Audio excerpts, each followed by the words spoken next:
Hey guys, this is the 2020 Audi R8 Performance Decennium. They only built 222 of these worldwide and only 50 are in the US. And I am partnering with Omaze to give one of these away in a sweepstakes. You can take it home fully tax-free, delivered to your door with $20K in the trunk. The proceeds from this sweepstakes benefit a cause called DoSomething.org, which turns online activism into real-world activism. And you can sign up with any number of causes that you want to support, and it'll tell you how to make real-world change. It's a great cause. So hit the link in the description and find out how you can enter and take this very R8 home with you. Now enjoy this video.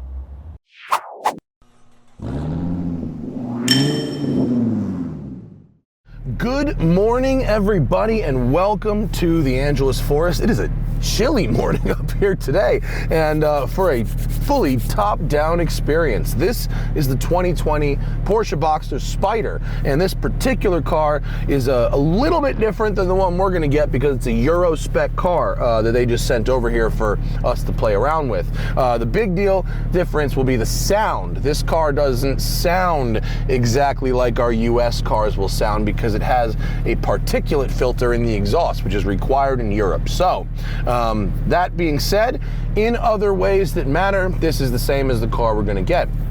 In the past, the Boxster Spyder has been a more road-focused version of the Boxster, as opposed to the Cayman GT4, which was a more track-focused version. Now, Preuninger is in charge of Boxster Spyder as well as Cayman GT4, so they are the same car. And because a Cayman is a Boxster with a roof and not the other way around, they pretty much weigh the same too. Motor Trend and Car and Driver tested this exact car at 3,130 pounds. The big deal is that Boxster Spyder is the only way that you can get a 6-cylinder engine in the Boxster now, okay? It's a 4-liter, 415 horsepower 6-cylinder engine, but it's not the 4-liter. The GT, they now make two 4-liter flat 6 NA motors, one that goes in the GT3 making 500 horsepower and this one that makes 414 horsepower.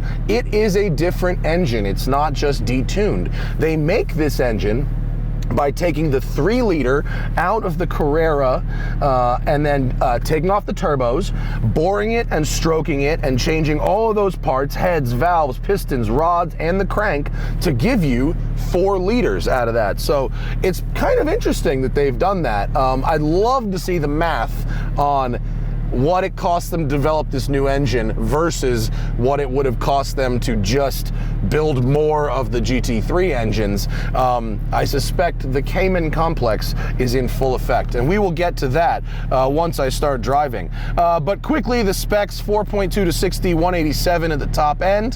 The bodywork is shared with the GT4 front and rear. We've got the optional 16.1-inch ceramic front brakes. Whoa!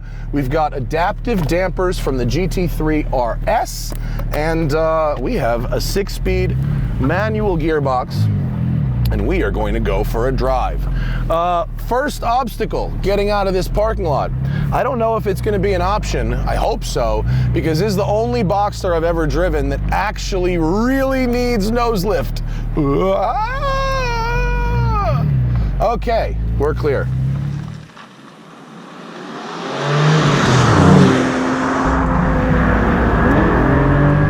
There's that sound.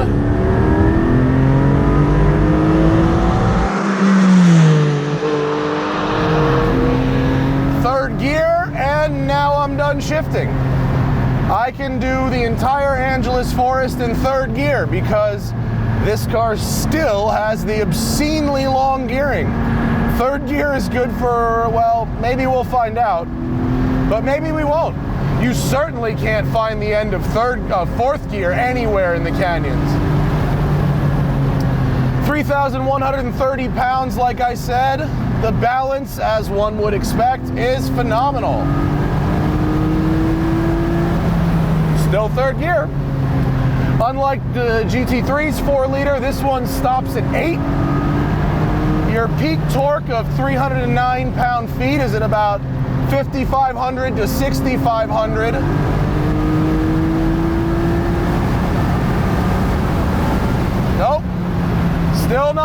room to get to the end of third there. Peak power is at 76, and then red line is at 8,000. So you gear 1,000 RPM shy of the GT3 engine, but the way it's geared, it's like impossible to see red line anywhere but first and second anyway.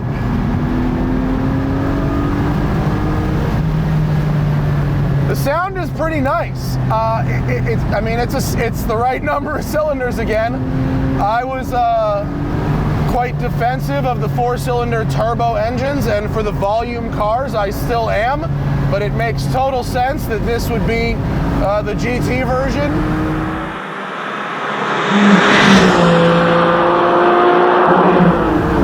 And I have to say, after driving turbo Boxsters for 2 years, this is nice. This is a welcome change.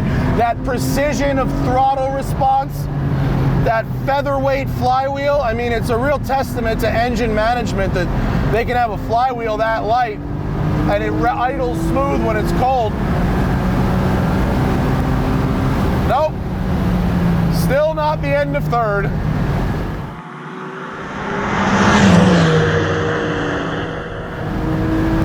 If I go to fourth on this road, wait, there it is. There's the end of fourth.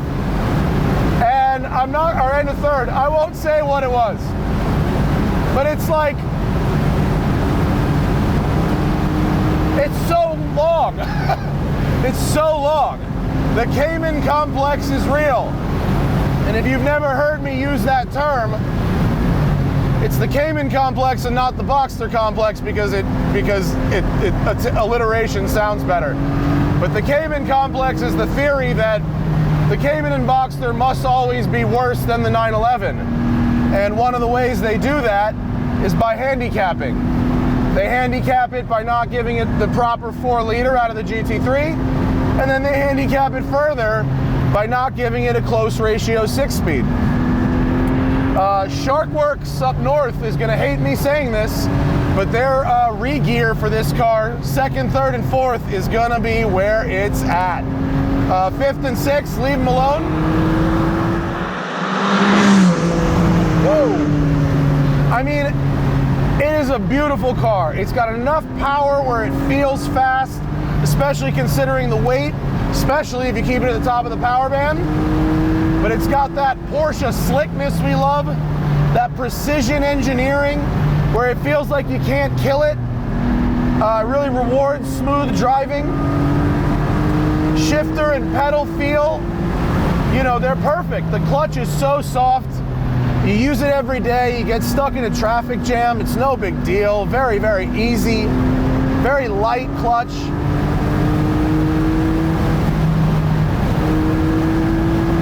Still in third.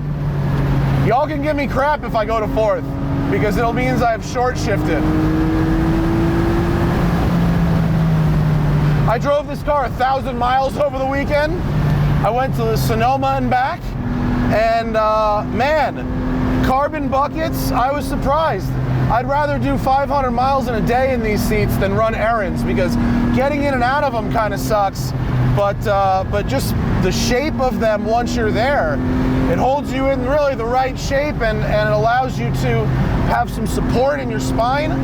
So considering the miles I did over a weekend, my spine is in surprisingly great shape. A little off, but I'll get an adjustment today and it'll be fine. In general, if you don't have back problems, these carbon buckets are a really good shape, and they hold you in nice, but they're comfortable for a road trip. I saw 21 miles per gallon on the highway, which isn't amazing, but efficiency was not the name of my game. I had somewhere to be, and I was averaging big speeds the whole way there, and considering the amount of loud pedal I used on that drive, I think 21 is really very good, especially considering we're on 245 and 295 Cup 2s. Cup 2s are really track focused tires. They're quite sticky. If it was my car and I didn't really spend any time at the racetrack, I'd find a way to put PS4S on there, which, oh, I drove in the rain. This was a great week with the car. I drove in the rain, I drove in the cold, I drove in traffic, I went on a road trip, I was in the canyons. In the rain, the Cup 2s are a little hairy, especially when the road gets, rutted out. I might prefer a PS4S, but they're good. 20-inch wheels. Love the wheel design. It looks fantastic. I love the fact that you've got front and rear trunks. The car is really practical. It holds a ton of stuff in the front and almost an equal amount of stuff in the back. Although I will say one slight inconvenience on that is that if the top is up, you can't really open the trunk, rear trunk, without releasing the top. So it becomes a little annoying if you want to use both trunks at the same time as having the roof up. Now on that roof, I didn't find it to be a problem at all, frankly. I thought that it took me about 45 seconds. Once I did it once or twice, about 45 seconds to get it up and down. You do have to get out of the car, which is a little annoying, but once it's up, I found it to be reasonably refined, even though it's only a one-layer top. I drove a couple 100 miles with it up, and it was fine. I was listening to music. It was quieter than, let's say, the ND Miata with the top up. And I find that if you live somewhere nice, like California or wherever, somewhere that it's predictable, the weather, and you can take the top down for the day, as opposed to, down, up, down, up, down, up every time, then it's not an issue at all. It's not in the way, it's not a problem. But if you're gonna go up and down multiple times a day, it might be a little annoying. You do have to sort of lean over the car a bit, which you might get a little dusty or dirty unless your car is always super clean. So even here on this section, which is a tighter section, I'm really in the very, very middle of third gear. This is gonna be a second gear run here, which is a little strange. I'm used to this being a third gear section, even in a very fast car.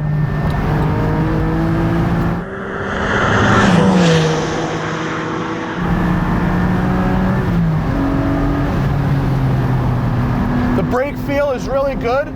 I don't know if it's because this car has more miles on it, but the ceramics on this are a little less grabby than the ceramics we drove at the 992S at Peabody.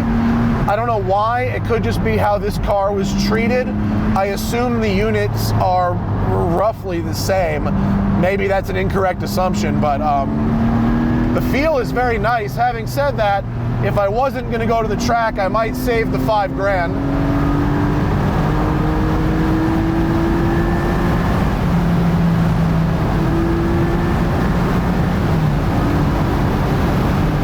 Maybe we'll use a little fourth gear, just a little. Never mind. This car is great at touring. It's great at daily driving. It's great at this. I have absolutely no reason to think it wouldn't be great fun on the racetrack as well.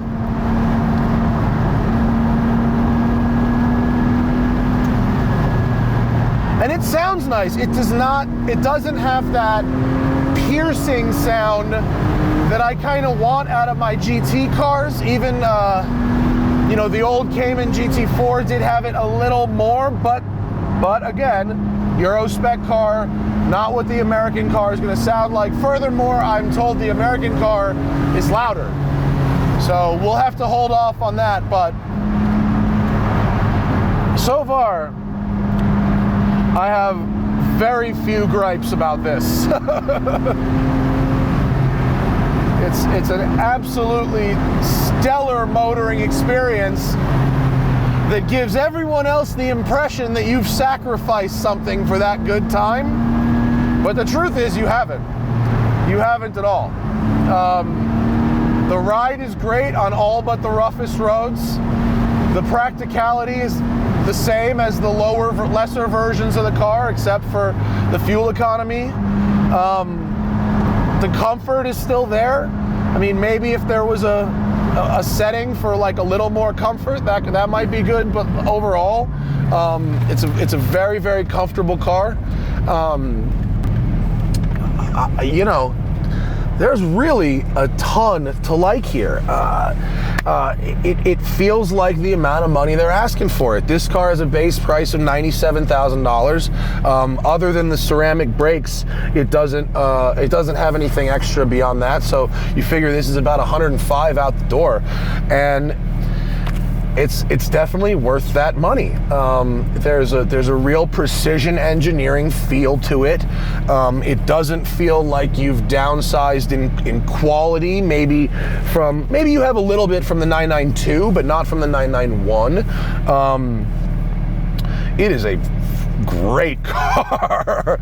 I mean, it really gets you in tune with the road, but it doesn't make you sacrifice anything, really, other than the mild annoyance of not having a full power roof. But I'm cool with that. That's great. So thank you to Porsche for letting me have a go in this for a week. I'm really glad I got to do all the things that I did with it. That was really special and was really the essence of why I stopped doing volume videos, in order to focus on these new and interesting cars. I love learning this much about this. So thank you to them, and thank you to you for watching. And I'm gonna go drive more. I'll see you later.